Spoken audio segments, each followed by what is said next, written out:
Saudara-saudara, mari kita bahas cerita selanjutnya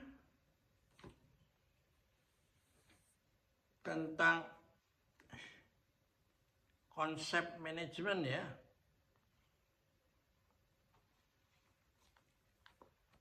Yang diambil dari buku ini, ya. Kearifan Timur, Mitos Kerja dan Seni Memimpin ya.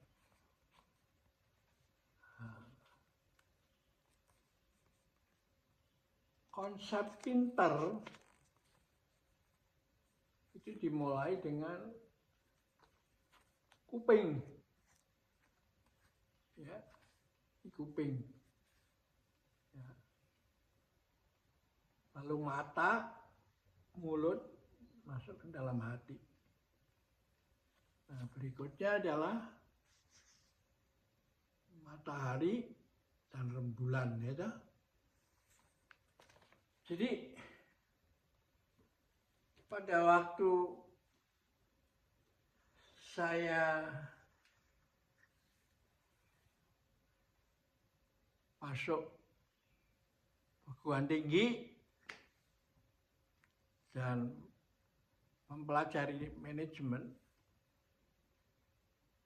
konsepnya adalah, roadmapnya adalah see the situations as it really was, judge and act.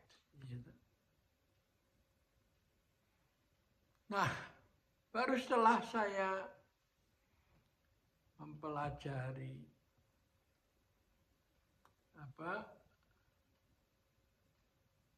kearifan timur, saya kaget. Loh, kok begini? Jadi kuping lebih penting daripada mata itu, karena mata terbatas.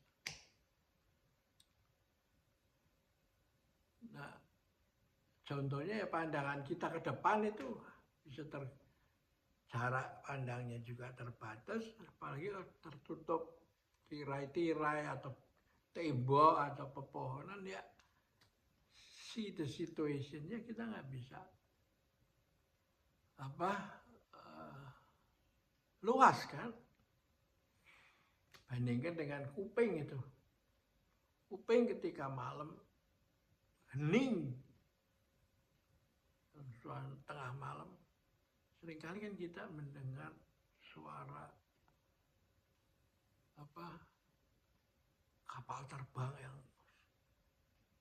sedang lewat di atas kita, atau kereta api yang jauh, entah di mana itu kita nggak tahu.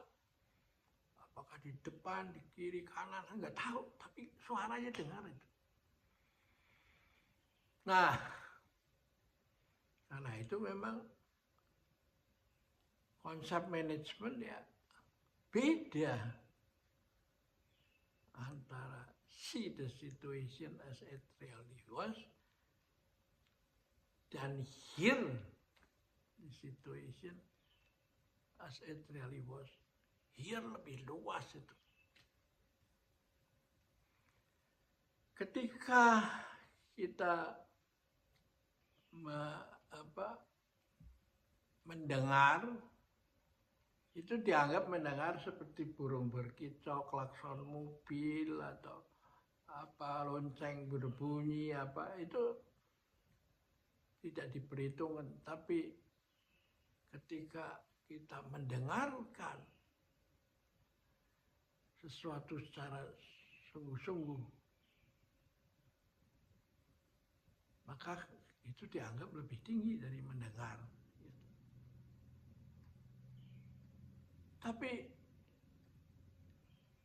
akibatnya banyak kita tidak pahami, yaitu dengan mendengarkan, maka Anda tidak mendengar sesuatu di luar itu semua. Telinga Anda terfokus pada dia. Sehingga Anda kehilangan perspektifnya, luasnya yang lain-lain itu. Nah, kalau Anda nggak dapat manajer yang lulus dari perguruan tinggi yang pemahamannya itu hanya terbatas seolah-olah roadmap itu see, judge and act, atau kalau mendengarkan, listening, judge and act, ya, see, judge and act, listening, judge and act itu kurang lebih sama. Meskipun mendengarkan itu kelihatannya serius, karena Anda akan lihat kehilangan perspektif yang lain. Nah, gurunya Musashi itu mengajarkan bahwa kalau Anda, pikiran Anda terfokus pada sesuatu karena mau tahu lebih dalam, Anda akan kehilangan perspektifnya. Seperti kalau ada bida pohon itu ada daun yang merah karena usianya sudah tua, ya, mau rontok, Anda melihat itu, maka daun di seluruh pohon itu akan hilang, itu akan tidak kelihatan itu. Jadi karena itu yang benar adalah just hearing itu, ya. Sekedar mendengar itu tanpa preference. Nah, hanya dengan begitu Anda bisa mendapatkan realitas itu. Kalau Anda terfokus, maka Anda mendengarkan suara mayoritas. Kalau di dalam kehidupan politik, lalu Anda tidak dapat suara amanat hati nurani rakyat. Sedangkan kalau Anda just hearing, maka Anda mencakup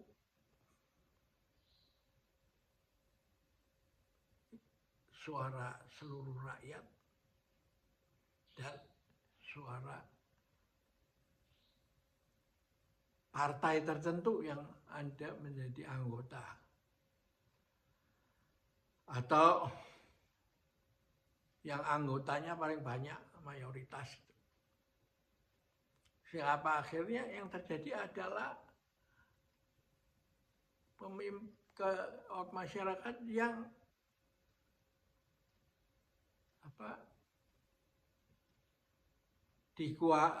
mengikuti partai terbesar itu dan lupa pada seluruh rakyat itu.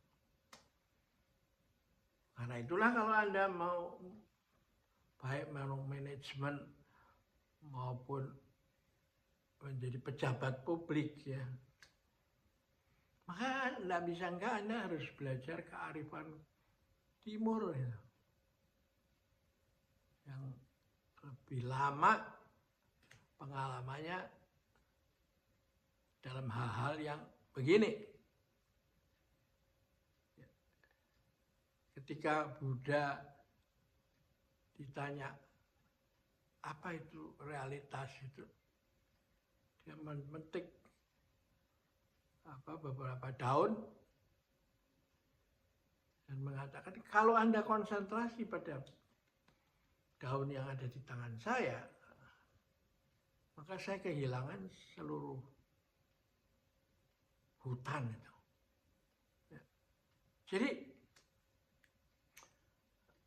Anda tidak boleh konsentrasi, tidak boleh mendengarkan, ya, tidak boleh hanya melihat, tapi harus sampai kepada just hearing itu, juga just seeing itu. Maka roadmap manajemen akan secara fundamental dirubah dari see, judge, and act menjadi hear, judge, and act. Nah ini dengan globalisasi yang begini luas kait-mengkait, maka ini harus disadari oleh sekolah manajemen itu. Kalau Anda nggak diperhatikan, maka perusahaan alih-alih mendapatkan orang yang kompeten, tapi akhirnya orang itu menjadi masalah di perusahaan Anda. Ya. Nah, ini harus disadari sehingga harus dipersiapkan dengan betul itu. Ya. Kita akhirin dulu pertemuan hari ini. Sampai jumpa lagi.